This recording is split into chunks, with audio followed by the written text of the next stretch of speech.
Assalamualaikum warahmatullahi wabarakatuh. Yang saya hormati Bapak Wakil Presiden, Bapak Ibu sekalian, beserta ratas yang saya hormati. Langkah-langkah antisipasi harus kita lakukan dalam rangka memenuhi kebutuhan pokok bagi rakyat kita. Oleh sebab itu, yang pertama saya ingin agar dilakukan hitungan yang cepat, asesmen yang cepat terhadap kebutuhan bahan pokok setiap daerah, setiap provinsi, agar dihitung mana provinsi yang surplus, mana provinsi yang defisit, berapa produksinya, semuanya harus kita hitung. Dan laporan yang saya terima untuk stok beras, defisit di 7 provinsi, stok jagung, defisit di 11 provinsi, kemudian stok cabai besar, defisit di 23 provinsi, stok cabai rawit, defisit di 19 provinsi, stok bawang merah diperkirakan juga defisit di 1 provinsi, dan stok telur ayam defisit di 22 provinsi. Stok untuk minyak goreng diperkirakan cukup untuk 34 provinsi, tetapi untuk stok gula pasir diperkirakan defisit di 30 provinsi dan stok bawang putih diperkirakan defisit di 31 provinsi. Yang kedua,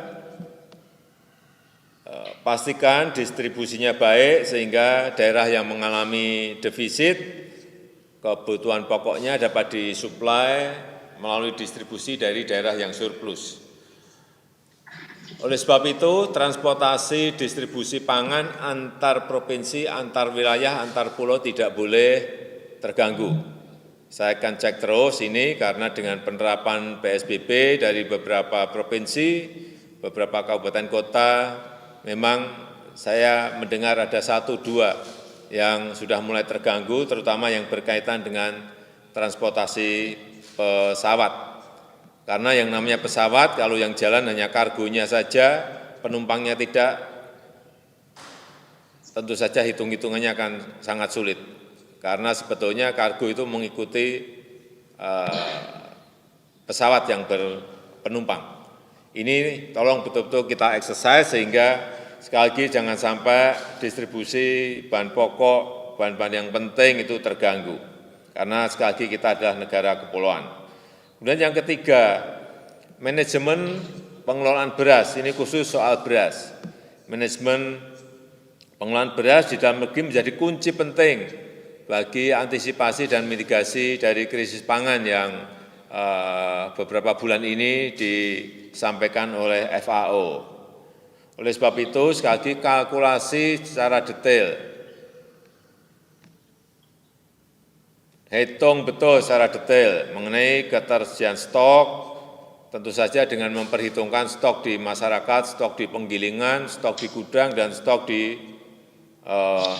bulog. Dan kita berharap puncak panen raya di bulan April ini, produksi beras kita, kemarin saya mendapatkan laporan bisa mencapai 5,62 juta ton. Ini sangat bagus, dan saya juga minta Bulog untuk tetap membeli gabah petani dengan insentif harga yang layak, dengan fleksibilitas yang memadai.